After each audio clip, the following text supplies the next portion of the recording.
Okay, can everybody hear me okay? All right, well, welcome. We're really glad everybody came out tonight on a Friday night. And this is the Croatoan Archeological Society, and we're going to be presenting Professor Mark Horton here in just a minute to do his presentation about where did the lost colonists end up. I just want to do a quick, brief introduction to the CAS, our group. We started in 2009, just very grassroots. It was kind of me and my husband, who's going to come up here and talk in just a second. And this has basically been going on. This is our 7th dig this year. We've kind of been quietly excavating on Hatteras Island, and nobody's really kind of even known who we are or what we're doing. And so now we're trying to get the word out there a little bit more. But I really want to thank some people. Most importantly, the Hatteras community, who is just a wonderful place that has welcomed us and has, just shown us so much support for what we're doing. Without the community, we could not have done this. With the dinners, the donations, the fundraisers, just everything has just been so overwhelming. And specifically, I want to thank our CAS board members, who I can't tell you the countless hours and time and sweat and tears that they put into it, and our families suffer for it, and we thank our families for putting up for us. And if my kids were here, I would thank them, because they get drug around everywhere and yonder and just have to put up with it all. But so let me just mention a few people specifically. Janet Bigney with Rodanthe Water Sports and Campground, who is just, without her, I don't know where I'd be. I'd be in a loony bin. That's where I'd be without her. And thank you, Mike, because you have to loan your wife to me for many, many hours and days and weeks at a time. But I love her, and I thank her for everything she does. Okay. Charles Williams with Williams Plumbing, who's out here. He's also on our board, and he has just done so much with fundraising and helping us. And his lovely wife has made us some amazing dinners as well. And I can't speak enough about these people. Warren McMaster, Roanoke Island Festival Park, is here. He's also a board member. He has been digging with us since the very, very, very beginning. And he has a passion like my husband here has. They just live and thrive on this stuff. We've got Ollie Jarvis with Dylan's Corner, who's been on the board since the beginning and has been supportive of us all along with many, many different ways. Gary Skeena of Studio 12 and Skeena's Accounting Services, who has been wonderful because he does all the taxes for us too, which is great. And some former board members, Charlie Pereira with Orange Blossom Bakery and Cafe and Sushi Sports Fishing.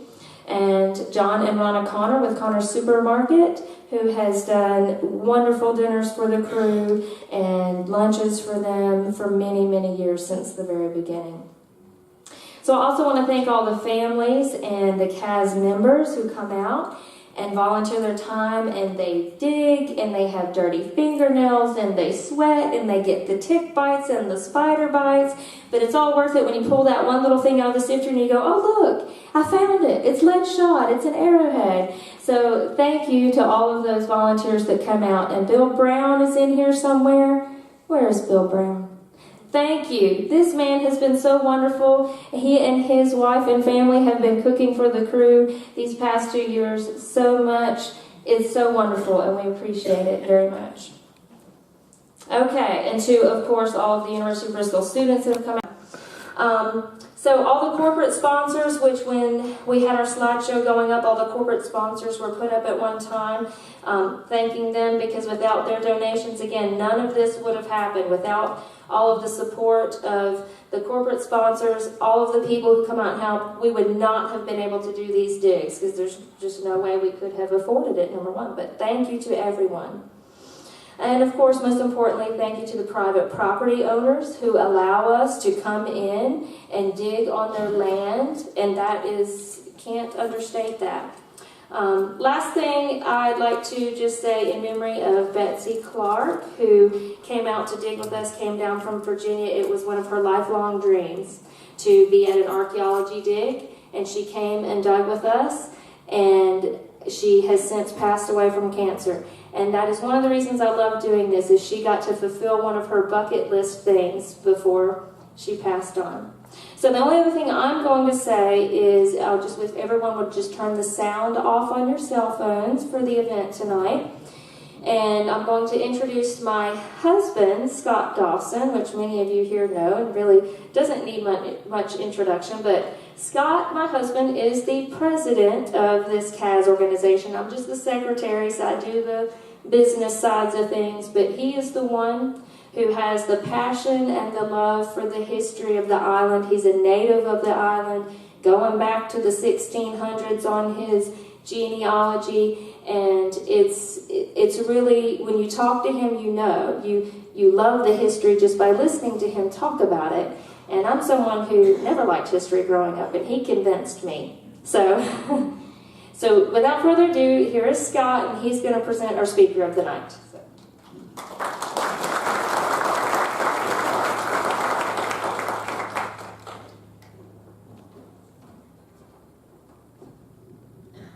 Okay. Thank you all for coming out tonight. Like Maggie said, this started back in 2009. For decades, been finding native artifacts on the island when there was construction sites or after bad erosion, and it just gutted me to see it being well destroyed, really. And I had a lifelong dream of getting some professionals down there to take a look at it and see what we could preserve and see what we could learn. And in 2009, that dream came true. Professor Mark Horton came down with a grad student and started a very small-scale dig in 2009, doing some test pits. And we found wonderful artifacts, and each year it has grown, and now we have a full crew, and we do a large dig every year. Mark is the perfect person to have to do this because he is already an expert in contact archaeology between European and native peoples. He's dug all over the world. He got his PhD at Cambridge. He taught at Oxford. He now teaches at the University of Bristol. He brings these lovely grad students who work from dusk till dawn and never complain. He's dug I believe it was a Scottish colony in Panama, and it is very interesting to listen to him and see physically the changes that occur in native societies after contact with Europeans. So we're very, very lucky to have him come here. He does all of this for free. And without further ado, I'm going to introduce Mark to you.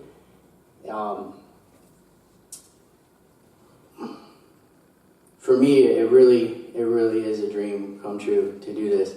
So I thank him with the bottom of my heart. Mark?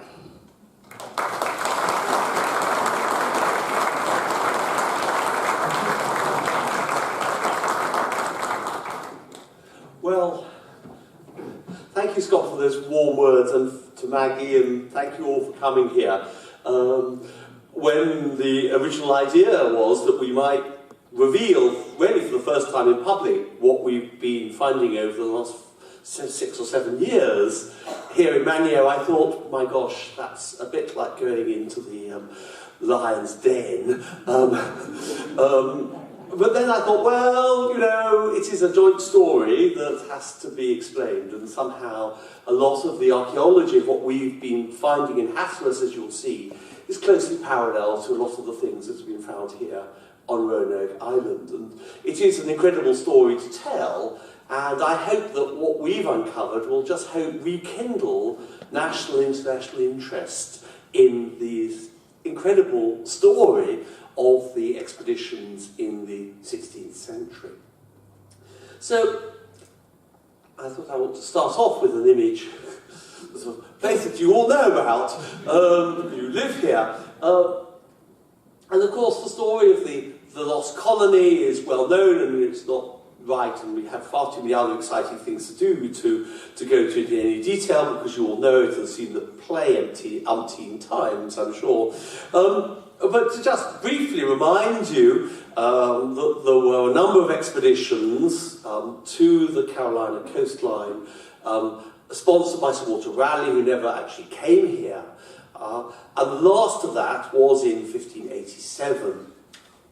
The settlers went to Roanoke Island, probably close to, though we don't know where, the fort that was constructed in an earlier expedition by Ralph Lane and his colonists, they were there, abandoned by the governor, Jobwhite, who left for England shortly after their arrival, and he returned to England.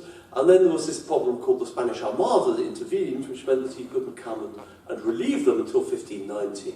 And then when he arrived, courtesy of a rather dreadful diorama that was once in the visitor centre, he arrived and found the fort, or the place that they were living, abandoned, but recorded that on the palisade were written the words Croatoan, and on a nearby oak tree, probably a live oak tree, was the words CRO. There we are, there's a modern rendition of the saying that I'm sure is familiar to you all. And he, in his narrative, made it completely clear that Crow and Croatoan stood for the island of Croatoan, which we now call Hatteras Island. And if there's any doubt about this, we could have a look at one of Jobwhite Maps, which shows in great detail, and is one of the most remarkable pieces of cartography at the time, the shorelines, the outer banks. If you think that actually we're gaining an extra point there, that's actually Wimble Shoals that was destroyed in a hurricane near Rodanti now.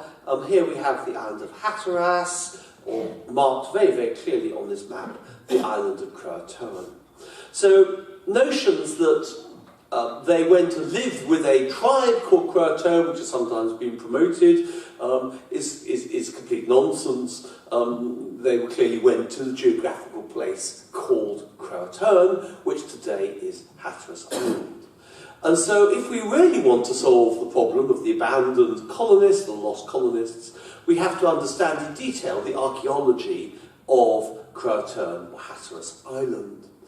If you read the internet and so forth, you'll see many, many mad theories about what might have happened to them, most of which is based upon absolutely no historical evidence whatsoever.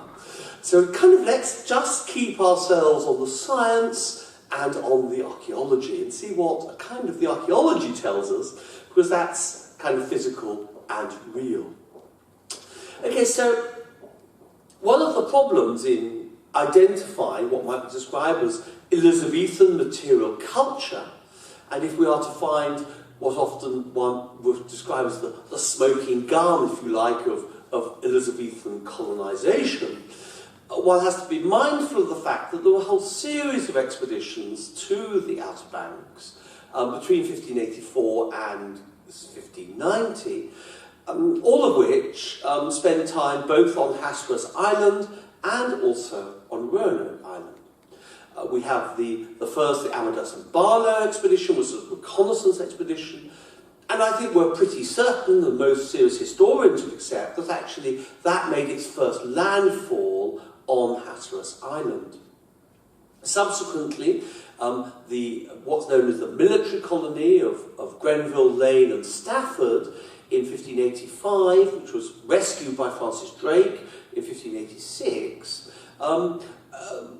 was widely ranging throughout the Sound area. We know that because of the very detailed maps that Jobwhite compiled, and he was part of that expedition with the cartographer Thomas Harriot, a scientist and cartographer.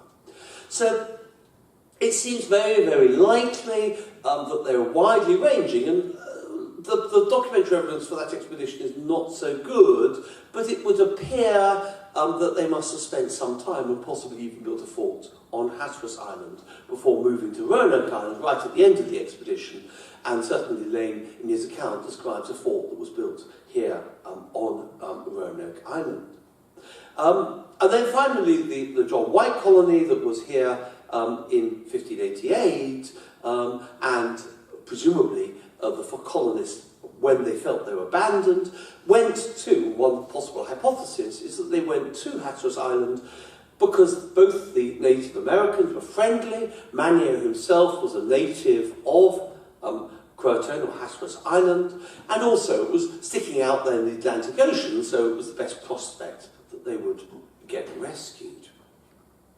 So, to put this into a bit of perspective, that's the landscape in which they're living, and in fact this is Jobwhite's map, with the famous hidden fort that the first colony group have been looking in Bertie County here, just underneath the bit of paper here that was discovered a few years ago by Brent Lane. But also what we have is a landscape here, and quite interestingly and rather annoyingly, no sign of a permanent settlement is marked on Roanoke Island, because they hadn't actually got there, they just marked a Native American settlement. But also you can see from here how the island of Croatoan is covered with native settlements. These little red blobs all represent a native village. So this is essentially where they were operating in the landscape which they know most of all. Okay, so what actually evidence do we have? And I alluded to the fact there's a comparison between what we've been finding on Hatteras Island and what has been found here. Up just up the road from the National Park Service site, Fort Raleigh. There is a fort that many tourists visit. I'm reliably informed it was largely restored or recreated by the Park Service in the 1950s and 60s, and is actually marked on a 18th century map as Fort Payne. So almost certainly is a fort originally of 18th century construction rather than anything associated with the Raleigh colonists. And this was a conclusion that was confirmed by Kelso and Noel Hume in their excavations there a few years ago.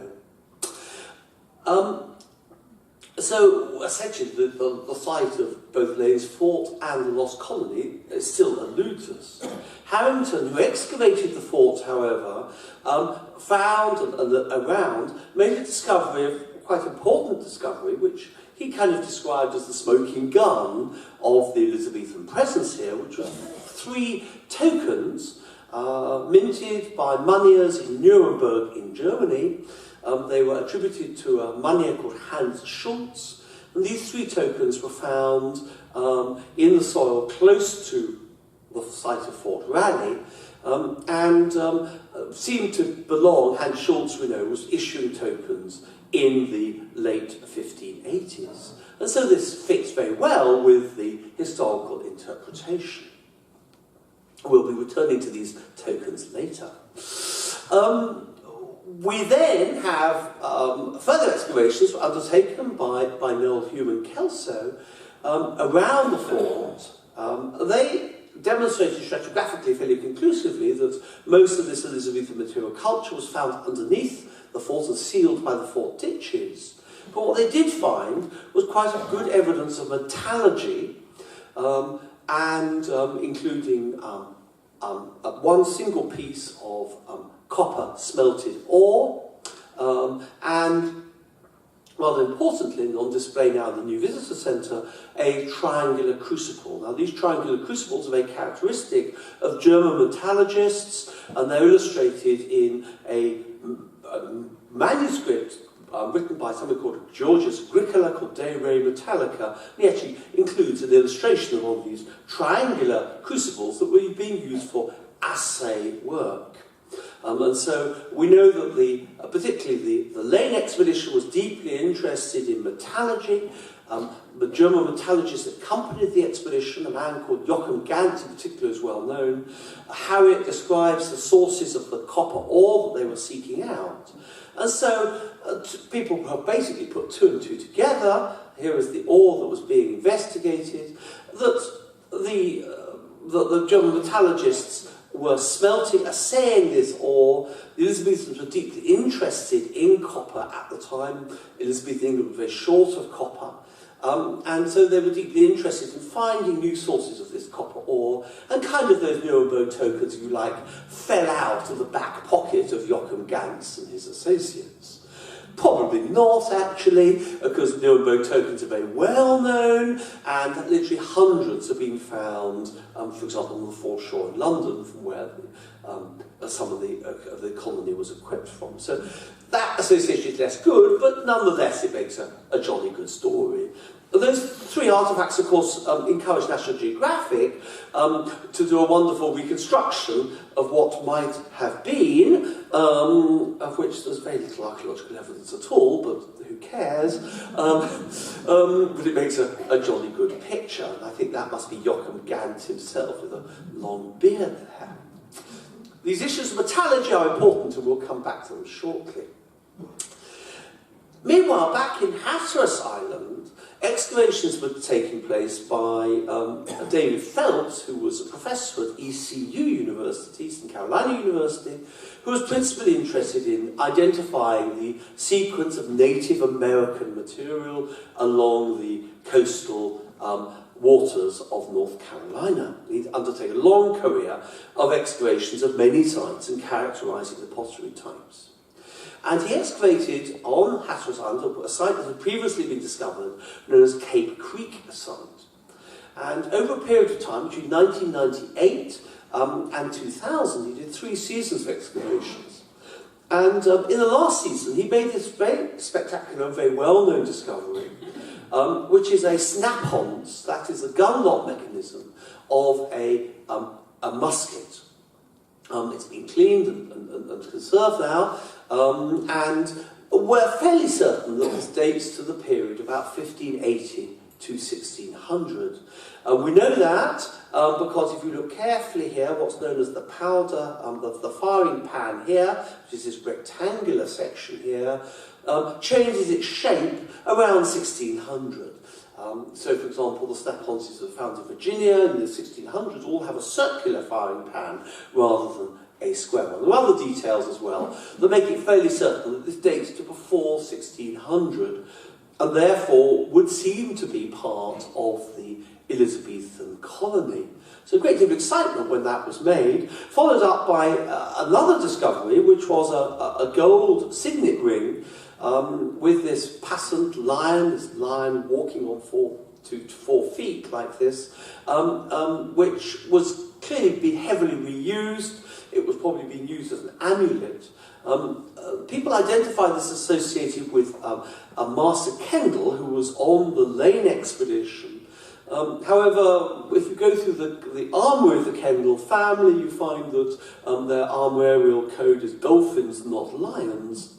There was a very minor branch of the family in Cornwall that might have used lions, but I myself is completely unconvinced that association is a valid one. However, in style, it's a Tudor ring, and clearly it was lost by somebody who was very important because they would have had a signet ring. So whose that was still remained unclear. Whether it's maybe from either the Lost Colony or the Lane Colony, we don't know. But to confuse the matters further, the levels in which Phelps found these remains were entirely within later deposits. Deposits that we can now date to the 1660s and to the 1670s. This, for example, is part of a horse bridle, stylistically we know from the 1670s. They also found a lot of evidence of the working of copper, of European copper, but into these rather curious copper men like this. They also found 2 coins attributed, which can be identified to Charles II, who of course ascended after the Restoration in 1660. So that place, I think the coins date to 1668, something like that. So the context of both the snap-ons and the ring is about 100 years later than the find spot in which they the potential origin from which they were found. And so this remained, as it were, controversial and by no means conclusive. Okay, so what have we done and where has our approach been? Well, first of all, let's look at the island today. We haven't necessarily been wholly searching for evidence of Elizabethan colonisation, but our approach has been to look at the whole archaeology of the island from the Paleo-Indian, the Archaic period, right the way through into the colonial period. because that's really the only way in which you can understand how these different relationships develop and how the landscape was used and so forth. So we have this snapshot from that white map I showed you earlier from 1585 and compare it to a map in 2008, you can begin to see the broad similarities between the island as mapped by White, and each little red blobs represents a Native American village and the island today. And that's the island of Ocracoke with a sound. In fact, the sound was in Ocracoke, a little bit further down, not where the current sound is, the inlet is today. It's also worth me pointing out that there was an inlet at the eastern end of the island, which we think filled in between 1700 and 1730, or thereabouts. So the topography of the island has changed a little bit since then. So you can now, as you know, drive on the island, whereas you would have to take a boat in the 16th century. Okay, so let me briefly divide the archaeology of the island, and I don't want to dwell particularly on the earlier periods, but to say that there's a long period of occupation. And I think this is really important to grasp, because some people have argued that Hatteras Island was a very marginal place, a very poor place to live. It could not support a substantial population over long periods of time. Our archaeology has actually shown that this is absolutely not the case. It had significant populations of Native Americans living there for at least the last 2,000 years, all year round, and the resources, as you'll see from the evidence, was very rich and very fertile. So there's bountiful supplies of seafood, of fish, of deer, capable of growing corn in the fields. This is a place that could support a significant population. And of course, Hatteras Island has always been there. Here's a quick distribution map of what the site actually looks like. So here we've got the island, the distribution of sites itself, all the way along the coastline. Some here on Cape Creek, and then further down at Hatteras Village. So we've been mostly concentrating at this end in the middle and late woodland periods. Okay, so I'd go perhaps a little sort of helicopter view of the landscape. The former inlet is just here. The Cape Creek site is at the end of Rocky Rollinson Road. We also have another site called the Jeanette Creek site, which is halfway down Rocky Rollinson site.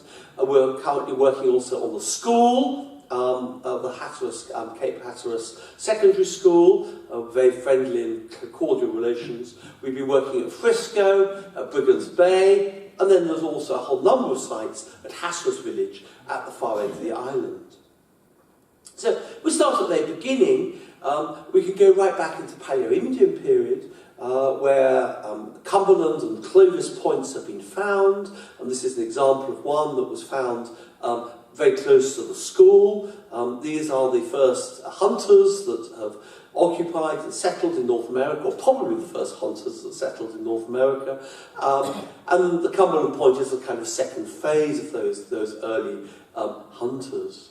And of course, at that time, the sea level was much lower than it is today. This was during the end of the last ice age, and so the Sound would have been a plain full of game, and the Atlantic Ocean would have been a few miles to the east. A very, very different landscape to what we see today, which is largely a flooded landscape from that Pleistocene environment. But we also find a number of other tools. This is a little bit later. This is from the archaic period, a Savannah River Point, and here we have other arrowheads. We have a large number of these from various places around the island to suggest that it was almost continuously occupied. The only period that we don't have real evidence at the moment is the early woodland period, but I'm sure we'll come to find this. And we can do this by doing our surveys. We find the potsherds, we can do the typology. This is middle woodland net impressed pottery, for example, and here we've got paddle stamped pottery from the middle and early late woodland. One of the best of these late middle woodland, early late woodland sites is actually on the school, where we've been working with the local school children and having enormous fun. And here we have examples of some of this, as it were, late transitional middle to late woodland pottery that we found. But let's return to the Cape Cretan Jeanette Tree site, because this is kind of the action area that we think might be going on. First, to say that one of the difficulties of the archaeology is that there's been major geomorphological changes. The sand has blown in and blown out. There's been a lot of erosion. I believe you have the odd hurricane, although I've never actually been here when one has come by.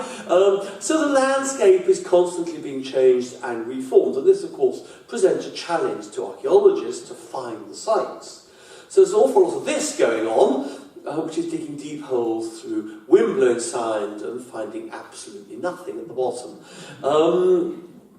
And so, it's a hard graft to actually try and find the sites themselves. But when you do find them, they are incredibly rich in material.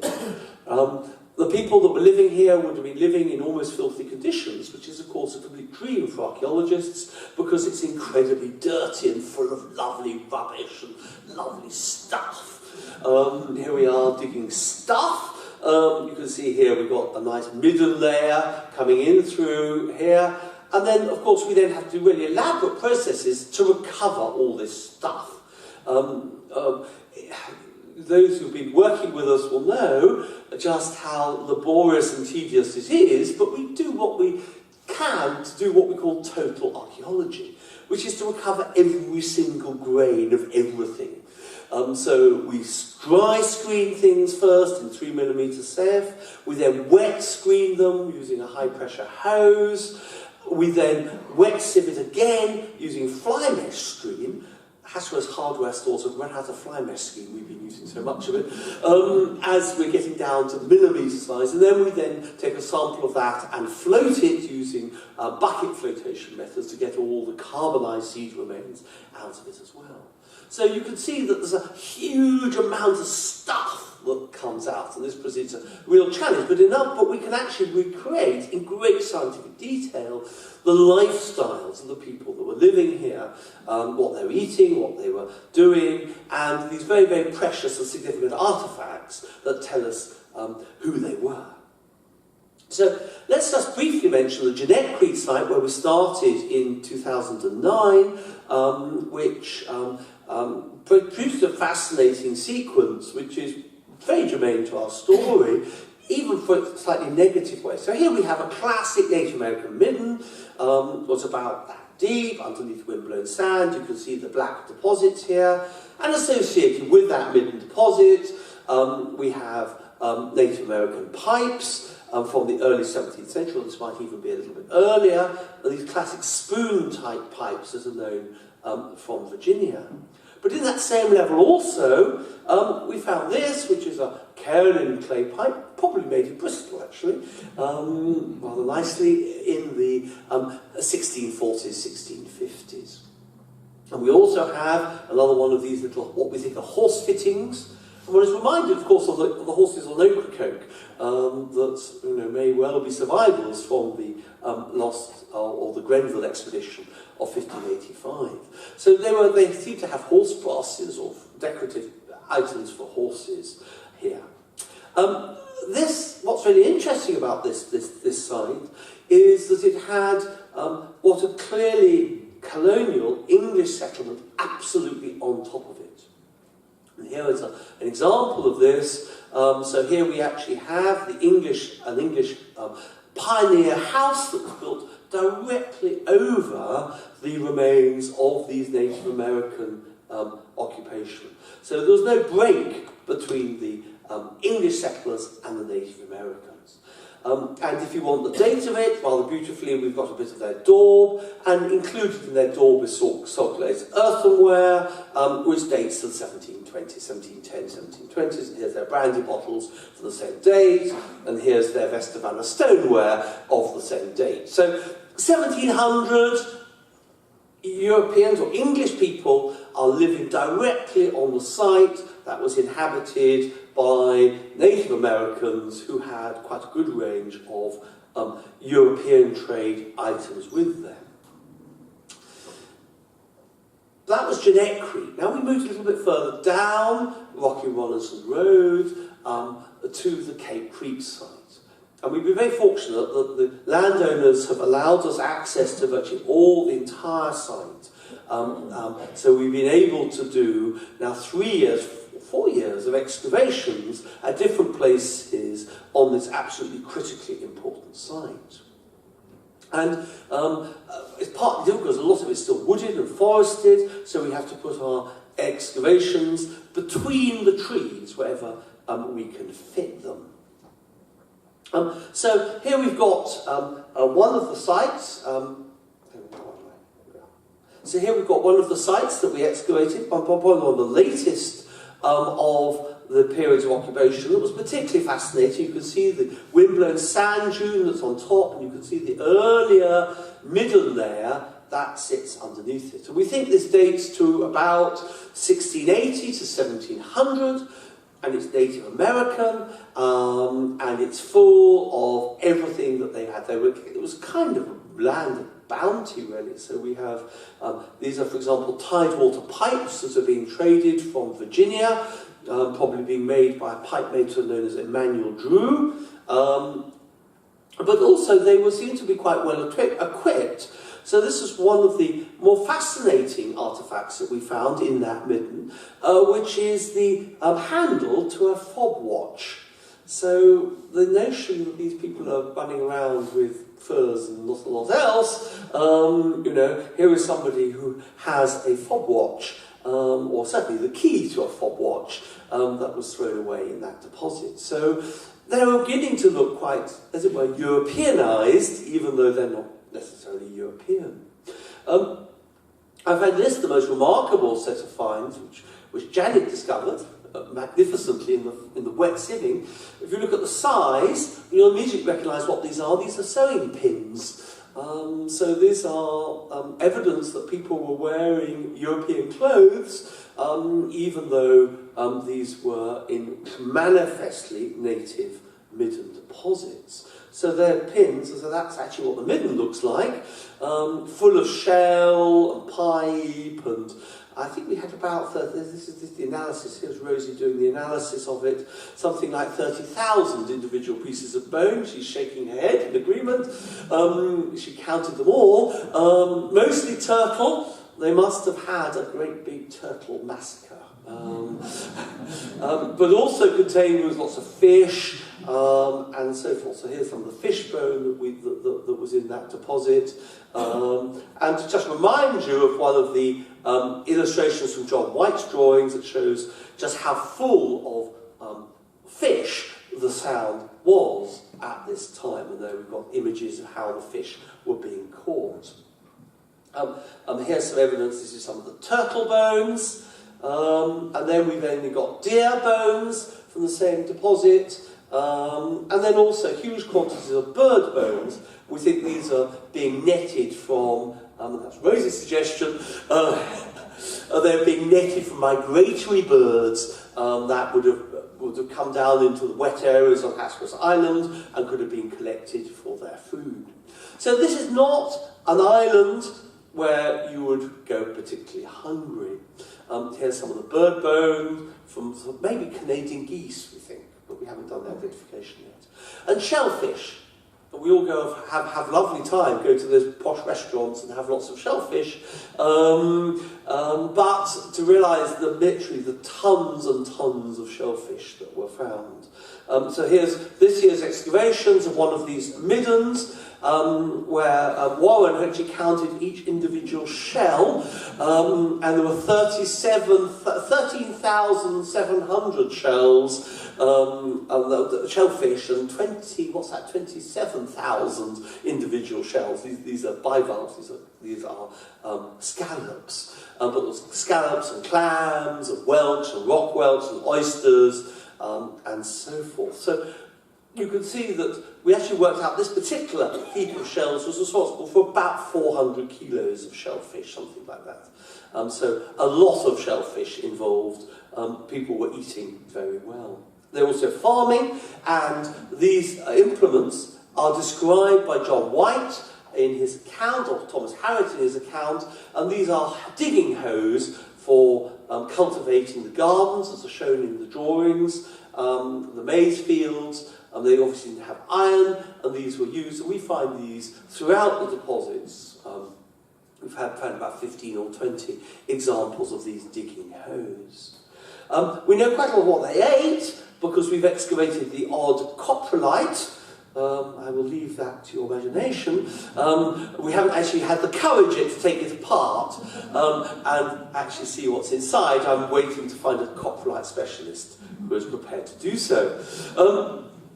And we also have lots of flint arrowheads. This is a Jack's Reef Point, which is classically Lake Woodland in style, and they clearly had bow and arrows, were able to go and hunt with them, and indeed these are shown again on the Jobwhite drawings. So here we've got a society which is full of food, living there all year round. For example, our analysis of our shells show that all the shells from all different seasons are represented in these middens, suggests that they're not just coming here in the summer or the winter, but they're living there all year round. And significant numbers of people are living there as well. And by the late 17th century, at least, they're wearing at least what passes for some form of European clothing. One is reminded, I'll come back to that point a bit later. We also find, quite extraordinary, all these bits of flint. We were rather perturbed with what they were until this year we found a whole lot more, literally hundreds and hundreds of these flints. And we think that they're probably from the south coast of England. In fact, we even find a piece of limestone that I think comes from the Jurassic coast of Dorset. And this is probably ship's ballast, which is being reworked into flints of some type or other. Rather crude implements. Hundreds and hundreds of flints have been found. Initially we thought these were just for making gun flints, but actually they seem to be reusing all these pebbles from the beach that are probably coming in as ship's ballast and reusing them in all sorts of ways. So here's some of the examples of some of this reused flint. Okay, so let's take the story back a little bit into the 17th century. Here is one of the sites here where we've got, again, we think at this point we're now in the 1640s, late 1640s, partly because somebody fortunately left us a little token behind. This is a coin weight to work out the accuracy and validity of coins. How it got there, we don't know. It's Dutch from Antwerp, and you can see the coin it's meant to be testing dates to 1644, and the moneyer who issued this coin weight issued it in 1648, 1644, and the money that issued it in 1648. So that places these deposits quite nicely in the 1650s, and again we're finding lots of material culture, including these, for example, very nice tidewater pipes, maybe slightly earlier ones with wonderful designs in them. But the absolute type fossil of this deposit from the post-1660s are beads. Large numbers of Venetian trade beads, little seed beads. If you look at the scale, they're tiny in size, and they only come out of the fly mesh wet sieving. And they are very tedious to find, but they provide a really good chronological indicator. So when we don't find beads, we know that we're in a layer dating to before the 1640s, 1650s. When we do find beads, we know we're in a layer above this. These would be woven into bead mats of some type or another. But alongside these beads, we find a lot of evidence of copper. This is, for example, a copper ring. Now, as far as I know, Native Americans didn't have, wouldn't ornate themselves with rings. So this, again, suggests maybe a European practice. This is imported copper that's coming from Europe and is being used in this way. There's an example. In fact, we have two rings altogether. There's one here, and here's another one. also from a similar deposit. They're mad about copper. We have lots of evidence of copper. This is a part of copper shaving. And we know that the Europeans, or the English in Jamestown, were bringing large quantities of copper for trading with Native Americans. And some of this copper was filtering itself down to the Outer Banks and appearing in this settlement. So here are parts of what we think is European copper from Jamestown. The top right-hand corner is something that would have been hung as a little amulet or whatever. We also find, again, hints of European dress in the copper. This is a particularly interesting find. This is an anglet, which is a copper enclosure for a shoelace, a leather shoelace. And they're very fashionable. We can date them very accurately. And they're very fashionable in the later Elizabethan and early Jacobean period. And an identical anglet was excavated by the first colony group at Fort Raleigh a couple of years ago. In fact, I think that was really the only thing they actually found in one of their big excavations.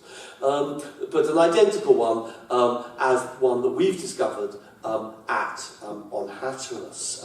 Again, it's not totally 17th century, but it's beginning to have that feel that we might be finding interesting stuff.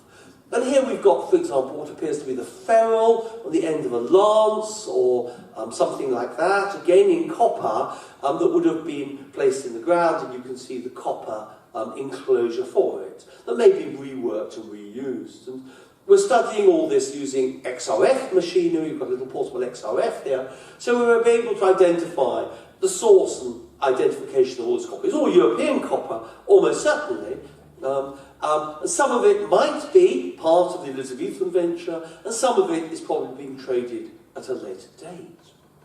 However, suggestions, as you're beginning to see, that we're beginning to get some interesting material culture. For example, here in an early level, we've got what appears to be the base of a wine glass. If I just give you a parallel for it, nice Cabernet Sauvignon, there is an example of what it might look like. Here is a piece of window glass. This has been snipped. It's a piece of clear window glass. Unusual. Why would Native Americans have window glass? And it's been snipped around the outside to have a leaded form, a leaded cane around it.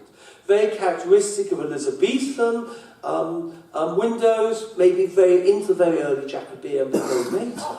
The kind of thing that you would find on the back of a ship, in the lights back. Like, I think Elizabeth II, for example, has examples of that in its stern windows. So, again, not definitive, but interesting, and kind of what's the kind of thing they'd be trading. Here's some German stoneware, again of the late 16th century, characteristic because it would have had a silver mount along the top, and that's why it hasn't got a rim on the top there. Again, suggestive that there's beginning to get stuff that is now, we're beginning to think is 16th century date. Okay, so let's now move into a little bit more detail of the excavation and have a look at the trenches. The first one that we looked at, it's fascinating. You can see we dug a little 2x2 test pit here, and what we found was a hearth in the centre here, and then a whole series of post holes around it for what proved to be probably the end of a small Elizabethan or a Native American building. You can see the scale there. Not very big. And we then, in the subsequent season, expanded that excavation so you can see the square of that original 2x2 test pit, and then went underneath and actually found that building was the last phase of a very complicated, an utterly complicated palimpsest of post holes. So this was the centre of where they were living. You can see literally hundreds of post holes, all marked by those paddle pop sticks, which he bought from the Dollar Tree. To show you where they all were. But you can see really good evidence of occupation. This is just to give you a view of what that kind of place might be. And a few yards away, And this is really close to where both the ring and the snap ponds were discovered. We have this sequence, this is the sequence as of last night, before we backfilled the excavation, that gives you this lovely slice through time.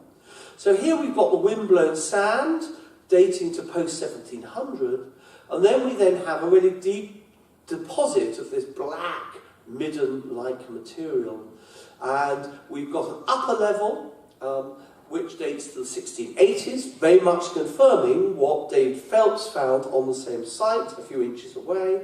And then below that, we've got a level which we think is much earlier in the 17th century, because it contained none of that European material, none of those beads, for example, in the upper level. Whereas we sift through, there's a total change, and we lost the beads, and so forth, and it became much more Native American in character. And then underneath, but we've had a few pieces, a few bits of iron and things in there. And underneath, we then have a massive shell midden that had absolutely nothing that was associated with European contact. So we think that bottom shell midden represents the mid-16th century. The middle layer represents early 17th century, and the upper layer, late 17th century. So what's being found in these levels, pre-Native American, pre-contact, well, they don't have shell beads, but they have pearls. This is a rather fine white pearl.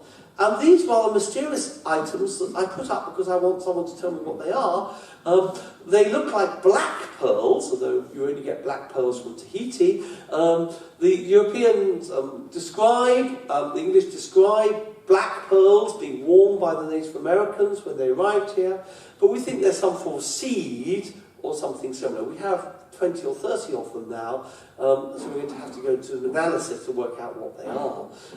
But they're clearly being used and curated in these contexts. But rather than the glass beads, they're using shell beads. So, for example, here we've got a nice group of shell beads, a very, very fine white cloth arrowhead, another arrowhead, arrowhead. This, I put this in maybe slightly out of context, but it's very interesting. It's a tiny piece of vessel glass, which has been reused as a European arrowhead, as an arrowhead. And you can see the shape, you can see where it's been pressure flaked along the sides here and reused as an arrowhead. So if I go back to the previous one, you can see the same idea, except here they're using a tiny piece of vessel glass. I mean, you know, what better testament is there for European contact than a small artefact like that? This is one of the more curious artefacts that we can't yet identify, which is a piece of polished red stone that seems to have been specially curated, and it contains, also found in this midden, and one is reminded of the chief of the Roanoke, who wore similar things around his neck here, as a possibility of some form of decoration. Okay, so here we go. It's all looking interesting.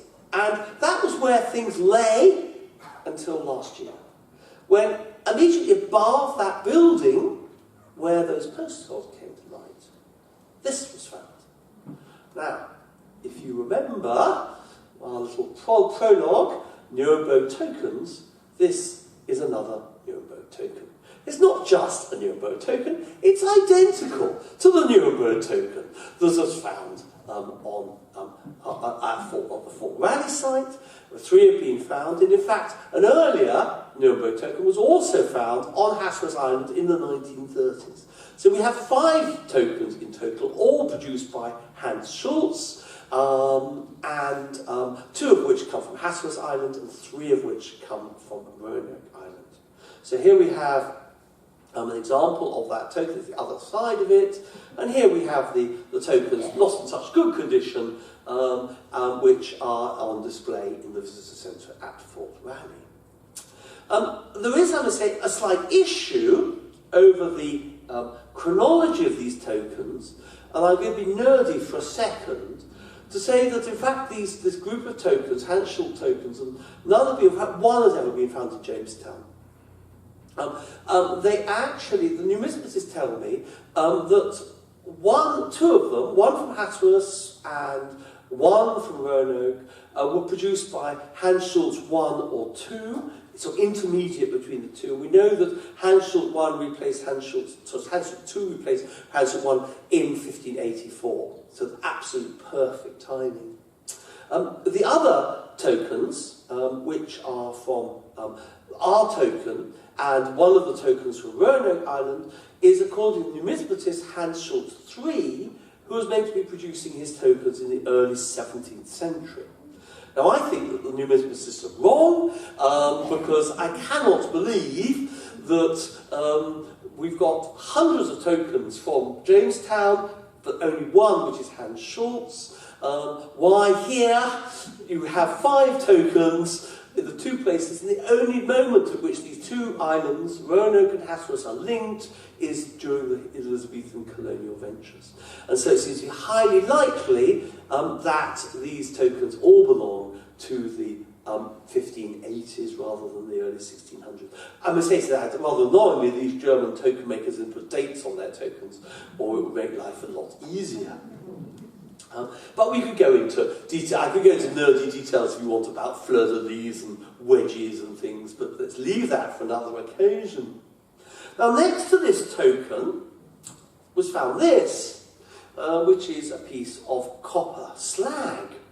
And we thought, aha, well, where else do we get copper slag? And here is some other examples of this same copper slag. And then, just a few inches away, this came to light. So this is an ingot of copper, what we call a plano-convex ingot. If I turn you the other side, here's the other view of it. It's kind of shaped a bit like a bun. If you're in America, you have buns, flat on the top and round at the bottom. And these buns are from tapping the molten smelted copper out of a furnace and into a bun-shaped receptacle. So Native Americans don't smelt iron, so don't smelt copper.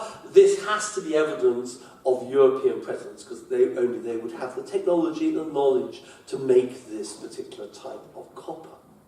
Next to that, we found this, which is an iron bar, which we think is a fire bar from a furnace, and you can see at one end it's been heated, it's got very, very hot. You can see one end has been moulded like this, has been in the fire. And if I go back to De Re Metallica, if you remember, I cited early on in the talk, this manual published in 1580 of German metallurgical techniques, we have evidence. So these are the assay furnaces that are shown, which probably one was being built at Roanoke. And here's the little man. You can see there's the man with his beard. That's Joachim Gans himself with his beard. And then you can see here, this is the actual furnace operation going on. And here the furnace is tapping them out. And I think if you look carefully, just about there, you might see the buns being produced out of the furnace. So this is exactly the technology that's being employed in the 1580s in Germany, and we have one here on the site next door to a Nuremberg token. So, quite interesting. Let's now move on, because that's not all. We have a number of other mystery artifacts that have come to light from the excavations, including this, that I really don't have a clue what it is, so I put it up. Perhaps you might help me. Possibly part of a piece of armour, maybe. It's brass, and it has some clearly European and contained in these early levels. We also found this, which is a piece of wrought iron which has been twisted. And Scott had came up with a very interesting suggestion. It might be a lint stock, which is where you tie your wine. You can see how it has this spirally form where you wind the slow match around in order to light a cannon. This is what appears to be a musket barrel that has been reused because one end has been blunted off, but might have been used, we think subsequently, maybe to remove resin from a tree. And in fact, we found tree resin from the excavations. But here we have what appears to be a barrel of a musket. We have large quantities of musket balls, many of which were homemade by people. So on the left here, these are homemade musket balls, and then we've got pistol shot as well as what appears to be manufactured musket balls. So this is examples of these homemade musket balls. We've got what appears to be a lead stylus or pencil, again suggesting that people could read or write, contained in these levels. We have two star finds that I want to share with you for the first time tonight. These have come out in the last few days and are finds that are of exceptional importance for American history. The first is this. When we found it, it was heavily corroded, as you can see here, but we've been able to do emergency conservation on it. It literally fell apart in our hands. And it's an iron object. It's got an inlay of what we think might be a gold inlay, gold leaf inlay in here for decoration on it. And if I orientate it the right way round, you can see it's got a very characteristic shape. It has a hole here which would have contained a blade that would have run down on this side, and a handle that would have gone up here. And then this is a guard that goes up here. There's a spriglet on either side here, and then another loop around the bottom that's been moved over. So I'm sorry, the picture's not very good, but this is because we're kind of on the hoof here. But on the right is a rapier from 1580, and you can immediately see exactly which bit of the rapier we're coming from. And so the blade, there's the handle, here's the blade would have come down through here, there's the curving section there, and then here's the section that goes up as the wrist guard. So here we have, and we've done a little bit of work on the typology of this, and more work has to be done, but we're fairly certain that this is a rapier, Elizabethan rapier from 1580 to 1600. So alongside, well, a snap-on to 1580 is a kind of, maybe a freak find, but to find a rapier literally centimetres away from it really does strengthen the case that something really exceptional is going on here. And then just a few inches away from that rapier was found this. You think this is the world's most boring find, which is a piece of slate. And there's a bit of slate that was drilled through the side here. You can see it's got a nice smooth end here. And you can see it's a really bit of boring slate. At Jamestown, they found a really bit of boring slate in the well. It was thrown away in 1680. It was immediately dubbed by National Geographic as America's Rosetta Stone because this is the Jamestown piece of slate. The same slate, it's got a hole bored in the end. It would have hung around somebody's neck, and what would have happened is you would have used this as your sort of jotting, your memo book. And the Jamestown group would argue that this belonged to William Strachey, who was the secretary to the colony. The slate itself has a date of 1598 on it, suggesting it had an early use before it came out to Jamestown. It has literally layers upon layers of scrapings, and you can see here the details, and still the analysis of the slate is still going on at the moment. It's also got Algonquin lettering, or what might be the phonetic Algonquin lettering that was invented by Thomas Harriot when he was here in 1585, and is contained on this slate. Okay, so I thought we'd better go and see if we can see anything on our slate. So here is our slate, and there we can see, I haven't actually seen this projected yet, but are there some scratches there by any chance? In fact, I think there's a letter M. Can we see a letter M somewhere? Just there? I think, is it just there? And there's parallel lines and all sorts of things. And I think there might be a little animal or something in there, possibly. Yes, you're the first people to look at this. I only did the Photoshop about 3 hours ago, so, so you're very privileged.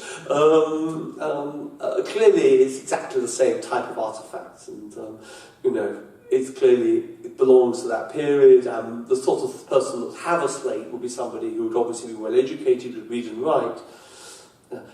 Perhaps in my wildest dreams, I might even think it might have been Jobwhite's slate. We're going to find the rest of it, and it will have the sketches for those wonderful paintings that he subsequently completed. Anyway, I think my time is up. I just want to finish with a picture from the Visitor Centre No More National Park that illustrates kind of what didn't happen. I think that we're now getting really persuasive evidence from the archaeology. I'll get rid of that ghastly picture and go back to the previous one. Persuasive evidence that significant numbers of the colonists went from Roanoke to Hatteras Island in between 1588 and 1590.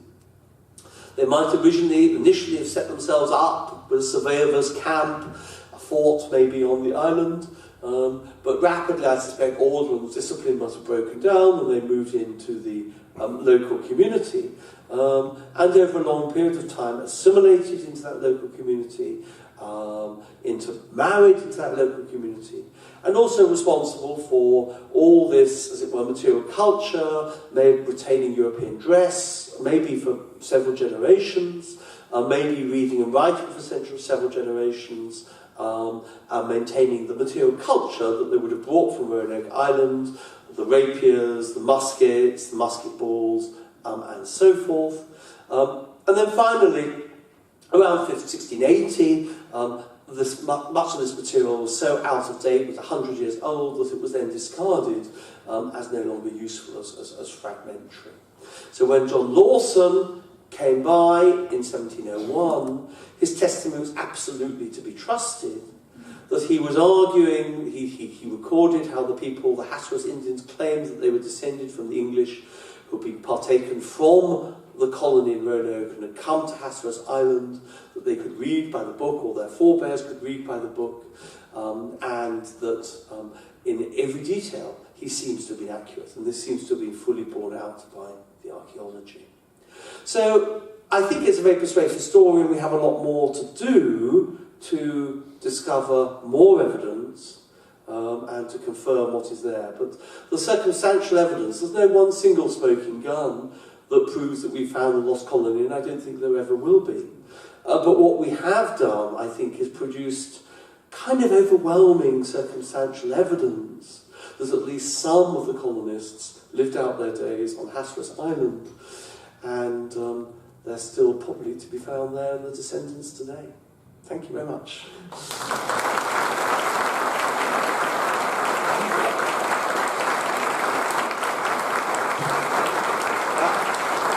Right, so now we have a little treat for you.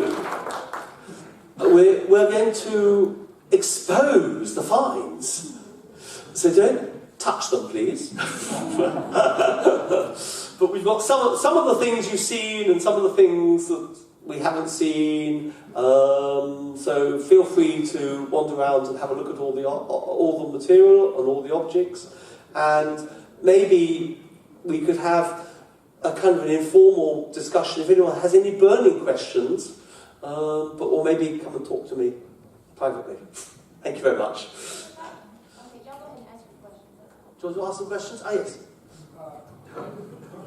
Perhaps you said this, but what was it that initially caught your interest in coming to Hatteras Island to do this research? Well, yes, I've been. First of all, I'm interested in pioneer settlements. I've done some work on Bermuda, in Panama, as Scott alluded to. Doing incredible work in East Africa as well. And it just struck me, I'm a West Country person. Bristol is the capital of the West Country. This is a West Country story, and it seems to me that it was a fascinating story to tell. I'm actually president of Bideford 500, which I think is twinned with Manio, and we've been, obviously working to try and revitalise Bideford, which is one of the poorest towns in Britain. And so I was very interested in exploring this story.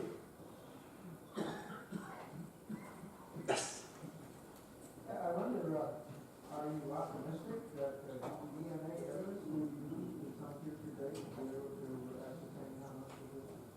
No.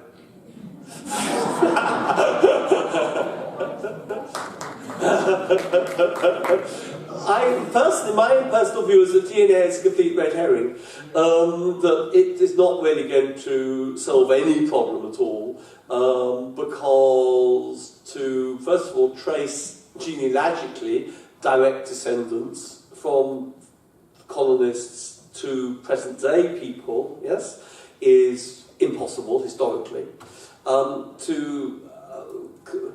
People in the West Country were continuously coming and settling in this part of North America, and so to provide a DNA connection, it could have taken that could have happened in the 18th century or the 17th century, rather than the 16th century. So to create, as it were, a specific DNA connection is going to be impossible to prove in any satisfactory way. So my view is that the people that are trying to do this using DNA are kind of pursuing a bit of a red herring. Right. Talking about roughly a 3-year period. 1787 to... 1587, 1590, yes? Okay. And so when White comes back, and there's nobody gone, nobody there, and they have the carbon, Yes. and they're familiar with Hatteras, why didn't he look in Hatteras? Well, that's a rather sad story. He sailed by Hatteras. He took soundings, believe it or not, on the Diamond Shoals, and he saw smoke coming from the island. But it didn't occur to him that they would have gone to Hatteras, gone to Croatoan Island. So he sailed by to Roanoke, and then found the message. And then he had the most blazing row with the captain of the ship, who said he wasn't going to sail back. The weather was closing in, there was a storm, it was going to take him far too long to sail back, the wind was blowing the opposite direction, and after all he wanted to go with a bit of privateering anyway. And so he didn't go back and check.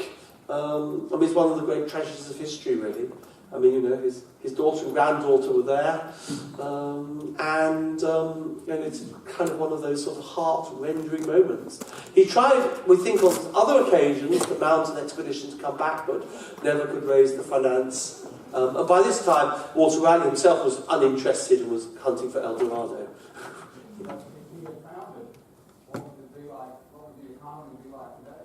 Well, quite. I mean, I think one of the real interesting stories is the story of assimilation. That the English colonists clearly got on with the Croatoan Indians in an interesting way, and created a pattern of assimilation. The story at Jamestown was very, very different. The policies, the way in which the Jamestown settlers dealt with the Native Americans was much more aggressive, less cooperative. And that's essentially set the pattern for subsequent Native American-English relations for the next 200 years. If the Elizabethan model had won out with a much more humanistic attitude, and people like White and Harriet were deeply interested in Native American culture, they drew them. Harriet's account is one of the great landmarks of early ethnography, of understanding Native American customs and procedures. It's an extraordinary account. And maybe the whole history of America would have been very different. When they originally found the rain after the storm, they called it, asked where it came from, and they referred to the Armour people. Yes, that's right. I thought that it was, they decided that it was a rain from a Drake's earlier voyage. And since, I think finding that I had told, that's what Jobwhite Colony, the Savior's is amazing. But would it be possible, if that was from Drake's expedition, could not that hill also be from that time period? Because it's also tight. I would ask. Well, yes, I mean, it's possible. I mean, it's also tight. Of course, Drake also stopped by, and there was a set of drawings in Drake's book with the Pierpont Library volume, isn't it? That actually is a drawing of a Hatteras Indian as well in one of the Drake's accounts. So yes, absolutely, there's a possibility there. I'm not sure how that would explain the token and the... No, I was just about that particular item, and then as I said, I've been told that the ring was, they had found that the ring did belong to a sailor, specific sailor on one of their things. Well, I unlikely. I mean, first of all, a sailor wouldn't have a gold ring. Yes. Well, yeah. The problem is a lion pattern is a very, very common heraldic device. And you can, there's a cherry pick and say it might be this or it might be that. I'm not convinced that we know for certain who it is. So the college of arms did not No.